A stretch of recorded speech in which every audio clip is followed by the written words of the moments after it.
Hello viewers, আজ আমি বানাবো চিকেন পকোড়া। চিকেন পকোড়া করার জন্য আমি এই যে চিকেন নিয়ে নিয়েছি। এরপর আমি এতে দেব লেবুর রস আমি এতে দিয়ে নেব। এরপর আমি এতে দেবো পেঁয়াজ, আদা, রসুন আর কাঁচা লঙ্কা পেস্ট।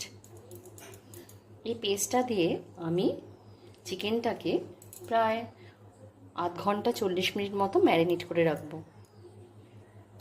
এরপর এতে আমি দেব লবণ, দেব সামান্য একটু হলুদ, আর দেব এর মধ্যে একটা ডিম ফাটিয়ে।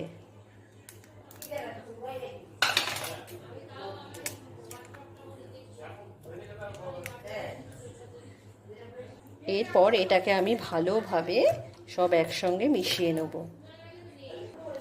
দেখুন, এটা আমি আধ ঘন্টা রেখেছি ম্যারিনেট করে। এরপর এর মধ্যে আমি মিশিয়ে নেব বেসন। এরপর এতে দেব আমি কর্নফ্লাওয়ার দিয়ে এটা দিয়ে ভালো করে মেখে নেব। দেখুন, কড়াইতে আমি তেল দিয়ে নিয়েছি পকোড়া ভাজবো বলে। এরপর আমি মাংসগুলোকে একে একে দিয়ে নেব।